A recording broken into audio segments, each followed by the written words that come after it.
Hey guys, जय हिंद। एक बार फिर से आप सभी का स्वागत है। आज का जो हमारा ये सेशन होने वाला है, इसमें हम जीके के कुछ important question as a practice paper हम यहाँ पे इस वीडियो में करने वाले हैं। तो स्टार्ट करने से पहले मैं आपसे बता दूं कि ये हमारा जो बैच है, रिकॉर्डेड बैच है, जिसमें आपको रीजनिंग और क्वान्टिटेटिव एप्टीट्यूड जस्ट एट ₹99 में आपको जो है 2 वीडियोज़ मिलेंगी, जिसमें आपको पूरा कोर्स कवर अप मिलेगा। सपोज़ आपका कल भी अगर पेपर है और आज भी अगर आप वो वीडियोज़ करते हो, तो आपका सारा का सारा कॉन्सेप्ट्स कवर हो जाएगा। इस तरीके से वो वीडियोस और वो जो आपको ई बुक है वो डिज़ाइन की गई है। तो अगर आपको रिकॉर्डेड लेना है तो आप ये ले सकते हो, और अगर आपको लाइव क्लास करनी है पूरा टॉपिक वाइज, तो वो उसके लिए आप यहाँ पे जो बैचेस हैं वो ज्वाइन कर सकते हो। बाकी जो बोर्ड्स एग्ज़ाम जैसे आपका ओवर होगा, वैसे ही हम यहाँ पे क्लासेस को अपने स्टार्ट करने वाले हैं मार्च में ही। तो रजिस्ट्रेशन अभी ओपन है, लिमिटेड सीट्स हैं, और व्हाट्सएप करके ही आप हमसे जो हमारी क्लासेस हैं वो ले सकते हैं। ये जो आपका रिकॉर्डेड वाला है जो मैंने आपको बताया, उसके लिए भी आप हमें व्हाट्सएप करिएगा। आपको व्हाट्सएप नंबर भी दिख रहा है, डिस्क्रिप्शन बॉक्स में भी आपको ये नंबर मिल जाएगा, ठीक है। और कहीं भी इधर उधर आप पेमेंट मत करिएगा, क्योंकि लास्ट टाइम ऐसी चीज़ें हुई थी और फिर बच्चों का जो मैसेजेस है वो मेरे पास आ रहे थे। तो इसलिए मैं आपको साफ बता रहा हूँ कि सिर्फ़ और सिर्फ यही जो नंबर आपको दिया हुआ है व्हाट्सएप का, इसी पे आप हमें कांटेक्ट करिएगा, और फिर जो चीज़ें आपके मतलब की होंगी वो हम आपको बताएंगे। देन फाइनल डिसीजन आपका होगा। तो दोनों ऑप्शंस हैं। बाकी लाइव में और भी जो सब्जेक्ट्स हैं, जैसे कि इंग्लिश और जीके के भी हमारे पास जो बैचेस हैं वो स्टार्ट होंगे। तो उसमें आप जो भी इंटरेस्टेड हैं किसी भी बैच में, तो आप वहाँ पे ज्वाइन कर सकते हो। तो चलिए स्टार्ट करते हैं। फर्स्ट क्वेश्चन हमारा है, कान्हा नेशनल पार्क जो है आपको कहाँ पे देखने को मिलता है? तो नेशनल पार्क से क्वेश्चन बनते हैं। जैसा कि मैंने आपको बताया कि ये प्रैक्टिस टेस्ट है, और इसमें हम जीके के हर एक जैसे कि हिस्ट्री, सिविक, ज्योग्राफी, मतलब सब पूरा मिला के हम यहाँ पे क्वेश्चंस को करने वाले हैं। तो प्रैक्टिस यहाँ पे चलेगी, और बाकी अगर आपको सिस्टमेटिकली टॉपिक वाइज पढ़ना है तो आप पेड बैचेस ज्वाइन कर सकते हो। किसी से भी ज़ोर ज़बरदस्ती नहीं है, आप अपनी इच्छा से ज्वाइन कर सकते हो। 2021 में भी हमने प्रिपरेशन करवाई, सिलेक्शंस दिया स्टूडेंट्स को, 2022 में भी करवाई और सिलेक्शन दिया। 2023 में भी यही होने वाला है। पूरी मेहनत से, पूरी शिद्दत के साथ ऑनेस्टली आपके लिए वर्क करेंगे, और डेफिनेटली आपको सिलेक्शन दिला कर रहेंगे। तो यहाँ पे हम बात करें कान्हा नेशनल पार्क कहाँ पर है, तो आपका करेक्ट आंसर बनेगा मध्य प्रदेश में। अब सिर्फ हम क्वेश्चन करेंगे, बाकी की अगर आपको कुछ क्वेरी चाहिए तो आप हमें व्हाट्सएप करके पूछ लीजिएगा। नेक्स्ट क्वेश्चन पे चलते हैं। नेक्स्ट क्वेश्चन हमारा है, राइट टू एजुकेशन, ये एक्ट है, राइट टू एजुकेशन जो एक्ट है, आरटीई, ठीक है। एक आरटीआई है वो अलग है, और ये आरटीई है ये अलग है। तो ये आपको डिफरेंस भी याद रखना है, कंफ्यूज नहीं होना है। राइट टू एजुकेशन यहाँ पे पूछा जा रहा है इम्प्लीमेंट कब हुआ, लागू कब हुआ? तो ये लागू हुआ था ऑप्शन सी 2010 में, और आया कब था? 2009 में आ गया था। बट एक्चुअल में प्रैक्टिकली इम्प्लीमेंट कब हुआ राइट टू एजुकेशन? तो ऑप्शन सी 2010 में। आगे बढ़ते हैं। Teri Taal is the folk dance of, तो ये जो तेरी ताल है ये किस स्टेट का फोक डांस है, यहाँ पे आपसे ये पूछा जा रहा है।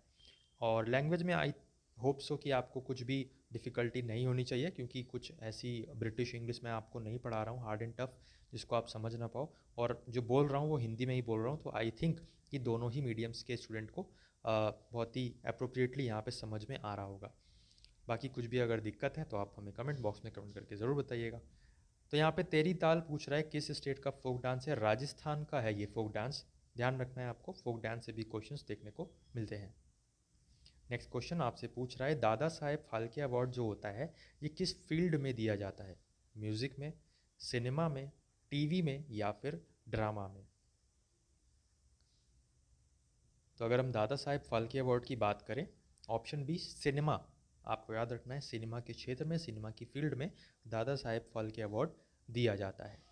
आशा पारिक को, अभी प्रेजेंट में एक करंट का क्वेश्चन भी बन सकता है कि दादा साहेब फाल्के अवार्ड 2022 में किसको दिया गया? तो आशा पारिक जी को दिया गया था।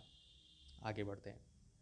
नेक्स्ट क्वेश्चन आपसे पूछ रहा है, विच soil is required for the production of cotton? भाई बहुत ही घिसा पिटा क्वेश्चन है ये, बट बहुत ही इंपॉर्टेंट क्वेश्चन है और मोस्ट रिपीटेड क्वेश्चन है। अगर सॉइल की बात आती है तो हर एक स्टूडेंट को जो, या मैं बात करूँ जो भी एंट्रेंस एग्ज़ाम की प्रिपरेशन कर रहा है, उसको ये क्वेश्चन ज़रूर पता होना चाहिए कि भैया कॉटन के प्रोडक्शन के लिए सबसे ज़्यादा महत्वपूर्ण और सबसे ज़्यादा उपजाऊ, ठीक है, सॉइल कौन सी होती है? ब्लैक सॉइल होती है, काली मिट्टी। आगे बढ़ते हैं, याद रखना है इंपॉर्टेंट क्वेश्चन है। आरबीआई का हेडक्वार्टर यहाँ पे आपसे पूछा जा रहा है कहाँ पर है? मुंबई में, हरियाणा में, गुड़गांव में या फिर पंजाब में? तो याद रखना है आरबीआई का हेडक्वार्टर आपका पड़ता है मुंबई में। आगे बढ़ते हैं। नेक्स्ट क्वेश्चन आपसे पूछ रहा है वर्ल्ड्स लार्जेस्ट स्टेडियम। तो वर्ल्ड का लार्जेस्ट स्टेडियम कौन सा है? इसमें आपको दो ऑप्शन दिए गए हैं, तीसरा ऑप्शन बोथ, चौथा ऑप्शन नॉन भी पूछ रहा है। तो यहाँ पे देखो क्या है ना, ऑप्शन सी ही करेक्ट आंसर होगा कि बोथ ए एंड बी, और ये दोनों अलग अलग नहीं है, ये दोनों एक ही हैं। ओके, मतलब पहले उसका नाम था सरदार वल्लभ भाई पटेल क्रिकेट स्टेडियम, उसी का नाम बदल के हाल फिलहाल में उसका नाम बदल के उसी स्टेडियम का नरेंद्र मोदी स्टेडियम कर दिया गया है। कहाँ पर पड़ता है ये स्टेडियम? आप लोगों के लिए ये होमवर्क है, तो कमेंट बॉक्स में कमेंट करके बताना है। आगे बढ़ते हैं। नेक्स्ट क्वेश्चन आपसे पूछ रहा है first Indian lady to reach Mount Everest. देखिए अब यहाँ पे इंडियन लगा हुआ है, अगर यहाँ पे इंडियन नहीं लगा होता तब इस क्वेश्चन का आंसर बदल जाता। तो जो क्वेश्चन में लिखा हुआ है वो भी आपको ध्यान से पढ़ना है, तब आंसर पे आना है, तब आंसर टिक करना है। तो first Indian lady to reach Mount Everest, तो आपको याद रखना है ऑप्शन बी बचेंद्री पाल होगा। अगर यहाँ पे इन केस इंडियन नहीं लगा होता या आपसे पूछता फर्स्ट लेडी कौन है जो माउंट एवरेस्ट पे चढ़ी थी, तब आपका आंसर ऑप्शन ए होता जुंको ताबे। बट बिकॉज यहाँ पे इंडियन लेडी पूछ रहा है तो बचेंद्री पाल करेक्ट ऑप्शन यहाँ पे आपका होने वाला है। नेक्स्ट हम देखें तो गूगल के सीईओ, बहुत ही इजी सा क्वेश्चन है, तो ये तो क्वेश्चन आपको पता ही होगा, बट मैं आपको कुछ पूछ रहा हूँ वो आप कमेंट बॉक्स में कमेंट करके बताइएगा। तो गूगल के सीईओ आप सभी को पता ही है, सुंदर पिचाई जी हैं। बात आती है एलोन मस्क की, ये किस कंपनी के सीईओ हैं, इन्होंने अभी ट्विटर को कितने डॉलर में ख़रीदा था, ये आप लोगों को दो क्वेश्चन का आंसर बताना है। ठीक है, किस कंपनी के ये सीईओ हैं और कितने डॉलर में इन्होंने ट्विटर को ख़रीदा था। भाई कुछ भी पूछ रहे हैं आपसे तो वो ऐसे ही नहीं पूछ रहे हैं, जो इंपॉर्टेंट चीज़ें जो आपकी एग्ज़ाम पर्पज़ से हैं सिर्फ़ और सिर्फ वही आपको पढ़ाएंगे, सिर्फ़ और सिर्फ वही आपसे पूछेंगे, और सिर्फ वही चीज़ ही आपको होमवर्क करने को देंगे। तो यही हमारी रिलेवेंसी, हमारी पहचान है। Okay, relevant content, otherwise content तो आपको यूट्यूब पर बहुत मिल जाएगा, बट हमारी पहचान यही है कि रिलेवेंट कंटेंट हम पढ़ाते हैं, कुछ भी फालतू का नहीं। जो एरिया, जिस एरिया से आपके एंट्रेंस एग्ज़ाम में क्वेश्चन आने हैं, उसी एरिया को हम एनालाइज करते हुए, प्रीवियस ईयर को देखते हुए, और कुछ अपना जो हमने एक्सपीरियंस किया है उसको अपना पूरा एनालाइज करके हम आपके सामने लेकर आते हैं क्वेश्चंस। तो यहाँ पे आपसे क्वेश्चन पूछ रहा है in which layer of atmosphere does weather activities take place. बहुत सारी लेयर हैं हमारे एटमॉस्फेयर में। ठीक है, troposphere, stratosphere, mesosphere, ionosphere and so on, lithosphere, है ना, मेजोस्फेयर, आइनोस्फेयर भी है इसमें। तो यहाँ पे अगर हम बात करें वेदर एक्टिविटीज़ किस लेयर पे होती हैं, तो वेदर एक्टिविटीज़ जो आपकी फर्स्ट लेयर है एटमॉस्फेयर की, दैट इज़ ट्रोपोस्फेयर, यहीं पर ही आपको वेदर एक्टिविटीज़ देखने को मिलती हैं। तो ऑप्शन ए ट्रोपोस्फेयर आपका करेक्ट आंसर यहाँ पे बन जाएगा। आगे बढ़ते हैं। गाइस अगर आपको सेशन पसंद आ रहा हो, मेरी एक्सप्लेनेशन पसंद आ रही हो, आपको समझ में आ रहा हो, क्वेश्चंस अच्छे लग रहे हो, तो लाइक करके हमें मोटिवेट जरूर करिए, और उसको शेयर भी जरूर करिए अपने फ्रेंड्स के बीच में। और फैमिली में नहीं तो फैमिली को आप सब्सक्राइब करके बेल बटन दबा सकते हो, जिससे आने वाले दिनों में आपको सभी क्लासेस का नोटिफिकेशन मिलता रहेगा। तो यहाँ पे हम बात करें जंगल बुक, आपसे पूछा जा रहा है कि किसने लिखी है। बहुत से स्टूडेंट्स को पता होगा तो उनको लग रहा होगा इजी क्वेश्चन है, बट बहुत से स्टूडेंट्स को ऐसा भी होगा कि नहीं पता होगा, तो उनके लिए ये हार्ड क्वेश्चन है। दोनों ही स्टूडेंट्स को बोल दूं कि यार देखो, यहाँ पे सीखने आए हो आप, तो इसको सीखो, पढ़ो। कुछ क्वेश्चंस नए आपके सामने आएंगे, कुछ क्वेश्चंस आपको पता होंगे, कुछ क्वेश्चंस नहीं पता होंगे, तो जो नहीं पता है उनको आप सीख लीजिए। सीखने ही तो आए हो आप, पढ़ने ही तो आए हो, राइट। तो इस क्वेश्चन का आंसर अगर हम देखें तो रुडयार्ड किपलिंग करेक्ट आंसर बनेगा। Jungle Book was written by Rudyard Kipling. Okay, आगे बढ़ते हैं। हैरी पॉटर सीरीज़, देखो दो ही यहाँ पे कुछ इंपॉर्टेंट है, यहाँ पे आपको क्या होता है ना, कन्फ्यूजन हो सकता है। तो देखो जंगल बुक पहली है, इसका जो राइटर हम बात करें कौन है, तो रुडयार्ड किपलिंग है। और हैरी पॉटर सीरीज़ के, तो हैरी पॉटर सीरीज़ के जेके रॉलिंग है। ओके, तो JK Rowling is related with Harry Potter, मतलब उन्होंने हैरी पॉटर सीरीज़ लिखी है, और रुडयार्ड किपलिंग ने जंगल बुक सीरीज़ लिखी है। ओके, तो ये याद रखना है, कन्फ्यूज़ नहीं होना है। जितना आप रिवाइज़ करेंगे वीडियो के थ्रू, आप करिए, वीडियो को बार बार देखिए, उतना ही आपके लिए फ़ायदेमंद होगा, उतना ही आपके दिमाग में चीज़ें बैठी रहेंगी आपके एंट्रेंस एग्ज़ाम के दिन तक, जब आप दे रहे होगे एग्ज़ाम तब तक। अदरवाइज़ जब आप एग्ज़ाम दोगे और आपने अगर अच्छे से नहीं पढ़ा है, तब वहाँ पे आपको फॉरगेट कर जाओगे, मतलब भूल जाओगे, नहीं याद आएगा उस समय। तो याद रखना है। अगर हम बात करें William Shakespeare was born at, कहाँ पर विलियम शेक्सपियर ने जन्म हुआ था इनका। तो विलियम शेक्सपियर का अगर हम जन्म की बात करें, ऑप्शन सी यूके में इनका बर्थ प्लेस है ये तो माना जाता है। और ध्यान रखना है आपको यार, ये क्वेश्चन पूछा गया है, इसीलिए मैं आपको करवा भी रहा हूँ कि विलियम शेक्सपियर का जन्म कहाँ पर हुआ था, तो UK, option C correct answer बनने वाला है। Welfare definition of economics was given by, तो बहुत सारी इकोनॉमिक्स की डेफिनेशन है, बट अगर हम वेलफेयर डेफिनेशन की बात करें तो किसने दी है, स्मिथ ने, मार्शल ने, प्लेटो ने, या फिर both A and B. Correct answer यहाँ पे आपका बनेगा ऑप्शन बी, मार्शल। अच्छा, यहाँ पे ना जो तुक्के वाले स्टूडेंट्स हैं वो तो डेफिनेटली ऑप्शन डी ही उन्होंने चूज़ किया होगा कि बोथ है, तो मतलब अगर जहाँ पे भी जिस क्वेश्चन में बोथ ए एंड बी दिखा तो वहाँ पे बोथ ए एंड बी दिखा देंगे, बट ऐसा नहीं करना है, आपको पढ़ना है अच्छे से।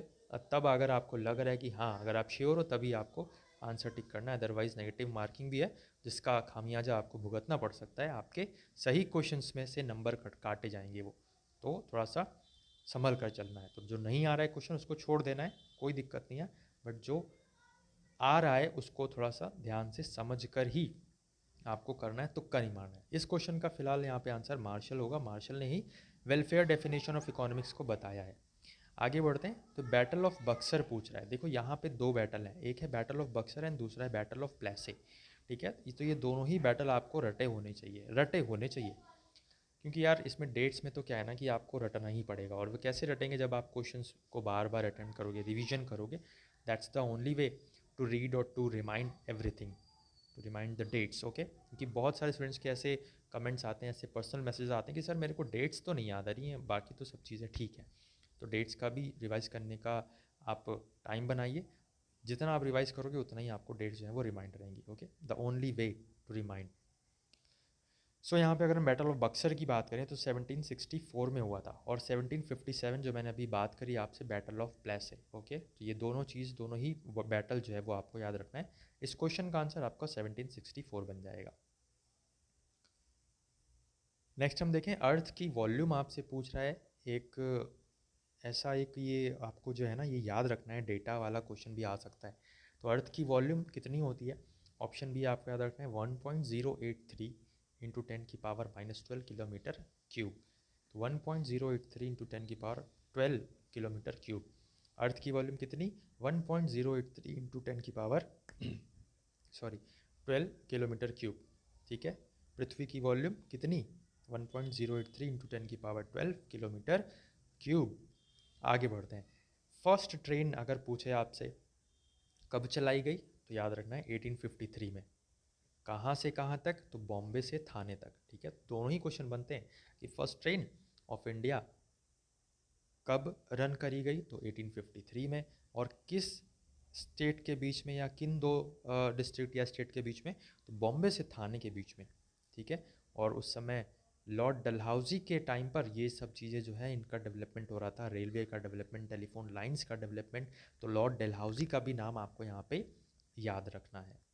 आगे बढ़ते हैं, मोपला रिबेलियन। ठीक है, तो इसकी डेट आपसे पूछी गई है, कब हुआ था मोपला रिबेलियन, 1921, 1929, 1990 या फिर 1909। करेक्ट आंसर 1921 होगा, मोपला रिबेलियन 1921 में स्टार्ट हुआ था या हुआ था। तो इसी के साथ आज का जो हमारा सेशन है वो समाप्त होता है। और यहाँ पे मैंने आपको बताया कि अगर आपको रीजनिंग और क्वांटिटेटिव एप्टीट्यूड का अगर रिकॉर्डेड बैच का भी हमारे पास ऑप्शन है, तो अगर आप रिकॉर्डेड बैच लेना चाहते हो तो आप जस्ट एट 99 रुपीज़ में आपको ये रिकॉर्डेड बैच मिल जाएगा ई बुक के साथ में। और अगर आप लाइव हमारे साथ करना चाहते हो तो उसके लिए यहाँ पे आप 199 रुपीज़ में ये आपकी वन टाइम फ़ीस रहेगी, और आपको पूरा सब चीज़ें कवर करवाई जाएगी, सिलेबस उसमें का topic by topic live classes में। और यहाँ पे अगर आपको मैं बता दूँ कि व्हाट्सएप नंबर आपको दिख रहा है जो, उसी पर ही आपको कांटेक्ट करना है। ठीक है, और कहीं भी इधर उधर आपको किसी से भी हमारी क्लासेस के बारे में कुछ भी डिस्कस, मतलब जैसे कोई आपसे बोले कि हाँ मैं ये वाला दे रहा हूँ, मैं इनका 24/7, क्योंकि ऐसा हुआ है यार। ठीक है, और फिर बाद में बच्चे आते हैं कहते हैं कि सर आपने तो ऐसा ऐसा, और यार कहता हूँ मैं आपने कहाँ से लिया, तो फिर समझ में आता है कि हाँ इन्होंने ऐसे कहीं से भी ले लिया। ठीक है, तो हम आपको कभी भी पर्सनली खुद मैसेज नहीं करेंगे, हम आपको कभी भी टेलीग्राम पर कुछ भी आपको नहीं भेजेंगे। हमारा एक टेलीग्राम ग्रुप है, उसका लिंक आपको डिस्क्रिप्शन बॉक्स में मिल जाएगा। बट जो क्लासेस जो है ना वो आपको सिर्फ और सिर्फ ये व्हाट्सएप नंबर के थ्रू ही प्रोवाइड कराई जाएंगी, ओरिजिनल और ऑथेंटिक जो हमारी क्लासेस हैं।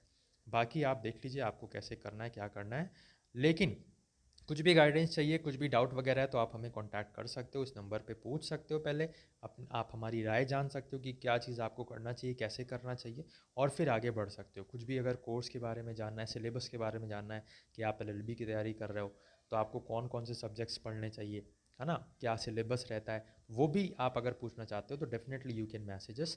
एंड फिर आप हमारी क्लासेस के बारे में भी डिटेल ले सकते हो, पेड बैचेस के बारे में।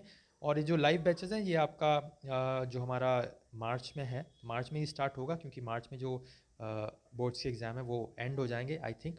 अगर नहीं होंगे तो देख लिया जाएगा, बट जो बोर्ड्स एग्ज़ाम है वो एंड हो जाएंगे तभी स्टार्ट होगा, क्योंकि मेनली तो उन्हीं को अभी बोर्ड्स एग्ज़ाम का ही आपका फोकस होगा, राइट।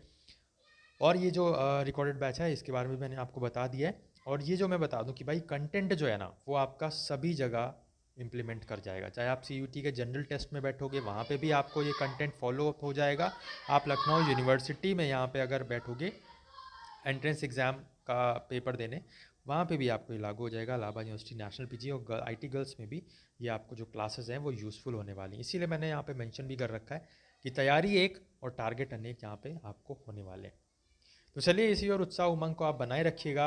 नेक्स्ट प्रैक्टिस टेस्ट में हम मिलते हैं, तब तक के लिए अपना ख्याल रखिए, अपने घर वालों का ख्याल रखिए। कुछ भी आपको दिक्कत, डाउट, परेशानी है तो कमेंट बॉक्स में कमेंट करके हमसे पूछ सकते हैं। होमवर्क जो आपको दिया है डेफिनेटली उसको आप देखिए, गूगल करिए या चाहे जैसे देखिए, कमेंट बॉक्स में कमेंट करके ज़रूर बताइएगा। जो भी स्टूडेंट कमेंट बॉक्स में कमेंट करके बताएगा नेक्स्ट वीडियो में, नेक्स्ट प्रैक्टिस टेस्ट में, उसका नाम और वो क्लास के साथ में, मतलब जो उसका आपका कमेंट होगा आपका, तो वो कमेंट का स्क्रीनशॉट और आपका नाम के साथ में हम नेक्स्ट क्लास में उसको शो करेंगे। चलिए एंड करते हैं क्लास को। अपना ख्याल रखिएगा। जय हिंद, जय भारत।